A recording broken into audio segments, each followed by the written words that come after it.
Kiranoday news, निपक्ष आणि निर्भीड न्यूज चॅनल। बंगालच्या कीर्तिसंपन्न भूमीत सांगोला तालुक्यातील गलाई बांधवांनी नावलौकिक केला। आमदार ॲडव्होकेट शहाजीबापू पाटील। 5 वर्ष मी बंगालच्या भूमीमध्ये आलो होतो, त्यावेळी मी आमदार व्हावं यासाठी सांगोला तालुक्यातील गलाई बांधवांनी कालिका मातेस नवस केले होते। तुम्हा गलाई बांधवांची इच्छा पूर्ण झाली व मी तालुक्याचा आमदार झालो।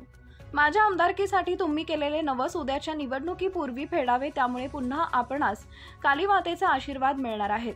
आपले कुटुंब घरदार सोडून तालुक्यातील गलाई बांधव व्यवसायानिमित्त कलकत्ता बंगाल इथं आले।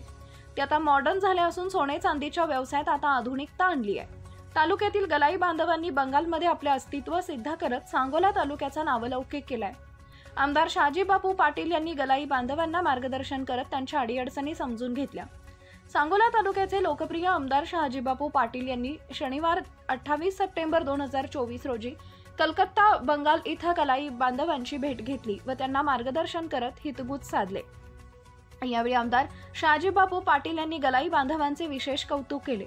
वैचारिक क्रांतिकारकांनी बंगालची भूमी पवित्र केली। बंगालच्या भूमीला एक वैचारिक वारसा आहे, तालुक्यातील बांधवांचे भाग्य आहे। या भूमीमध्ये आपण व्यवसाय निमित्त आला आहात। हा व्यवसाय खूप दिमागदार सध्या झालाय। या व्यवसायात मोठा धोका पत्करूनही या व्यवसायामध्ये आपण धनलक्ष्मी व वैभव प्राप्त केलेला आहे। तुम्ही या पैशातून सांगोला तालुक्यात समृद्ध बनवले। या ठिकाणी तुम्ही तुमचे कौशल्य प्रामाणिकपणा सिद्ध करून आपले सांगोला तालुक्याचे नाव उज्ज्वल केले। यामुळे गलाई बांधवांनी आमदार शहाजीबापू पाटील यांचे भव्य स्वागत व सत्कार करून आगामी राजकीय वाटचाली शुभेच्छा देत पुन्हा एकदा आमदार व्हावे यासाठी सदैव आपल्या पाठीशी राहू असे आश्वासन दिले। यावेळी पश्चिम बंगालचे व्यवसायानिमित्त आलेले बांधव शहाजी जाधव, शंकर शेठ, अजित भैया, उमेश भैया, उत्तम जरे, सूरज बिरसे, महादेव जरे, राम चव्हाण, संजय दिघे, दत्ता बुलबुले यांच्यासह आमदार शहाजीबापू पाटील यांच्या समवेत शिवसेनेचे पदाधिकारी व मान्यवर, माजी नगरसेवक प्राध्यापक संजय देशमुख, दादासाहेब लवटे, धनंजय काळे, सागर भैया पाटील, शहाजी दिघे यांच्यासह गलाई बांधव व मान्यवर मोठ्या संख्येने उपस्थित होते।